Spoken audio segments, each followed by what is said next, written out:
My channel. ఈరోజు pure veg omelette ఎలా చేయాలో తెలుసుకుందాం. ఎగ్ మిక్స్ చేయకుండా ఆమ్లెట్స్ ఎలా వేయాలో నేర్చుకుందాం. ముందుగా ఒక గిన్నె తీసుకొని దాంట్లో కప్పున్నర శనగపిండి తీసుకోవాలి. అలాగే హాఫ్ కప్పు బియ్యం పిండి తీసుకోవాలి. టేస్ట్కి తగ్గట్టు సాల్ట్ యాడ్ చేయాలి. అలాగే కారం ఇష్టం లేకపోతే మిరియాల పౌడర్ అయినా మిక్స్ చేసుకోవచ్చు.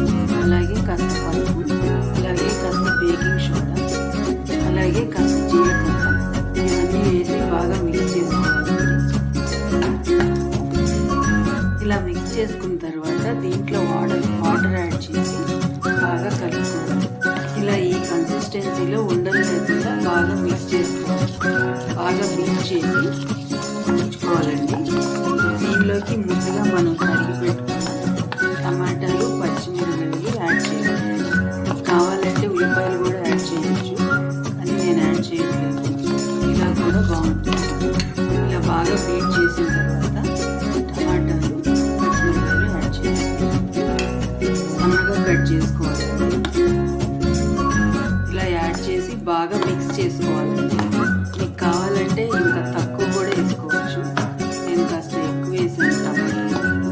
అసలు వద్దంటే స్కిప్ కూడా చేసుకోవచ్చు, ప్లెయిన్గా అయినా వేసుకోవచ్చు.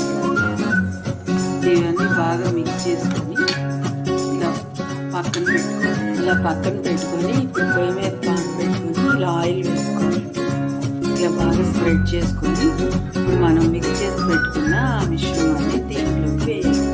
మీడియం ఫ్లేమ్లో పెట్టుకోండి, అప్పుడు బాగా వేగుతుంది ఆమ్లెట్. ఇప్పుడు ఆయిల్ హీట్ అయింది కదండి, ఈ మిశ్రమం అంతా దీనిలోకి యాడ్ చేయాలి. ఇది కాస్త కొంచెం మందంగానే వేసుకోవాలండి. ఇలా వేసుకొని ఇప్పుడు ఆయిల్ వేసుకోవాలి. ఆయిల్ కాస్త ఎక్కువే పడుతుంది. ఇప్పుడు ఇలా ఉన్నప్పుడు మనం బ్రెడ్ ఆమ్లెట్ కదా వేసేది, ఇప్పుడు దీనిలోకి మనం బ్రెడ్ యాడ్ చేయాలి.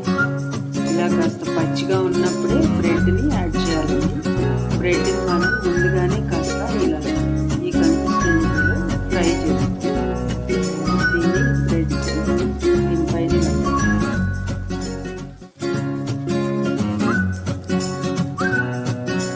ఇలా పెట్టి మీడియం ఫ్లేమ్లో ఫ్రై చేసుకోవాలి. ఇలా మీడియం ఫ్లేమ్లో పెట్టడం వల్ల బాగా ఫ్రై అవుతుంది. టర్న్ చేసుకుంటాం. నిదానంగా చేయాలండి, లేదంటే కట్ అవుతుంది. ఇప్పుడు ఇలా టర్న్ చేసుకున్నాం కదా, ఇప్పుడు కూడా మీడియం ఫ్లేమ్లో పెట్టి ఇలాగే ఫ్రై అవ్వాలి. మీడియం ఫ్లేమ్లో ఉంటేనే మనకి శనగపిండి కదా యాడ్ చేస్తుంది, అంతా బాగా ఫ్రై అయ్యి క్రిస్పీగా వస్తుంది. బ్రెడ్ శనగపిండి రెండు కలుపుకొని చాలా క్రిస్పీగా, చాలా టేస్టీగా కూడా ఉంటుంది. మీడియం ఫ్లేమ్లో పెడితే బాగా ఉడుకుతుంది.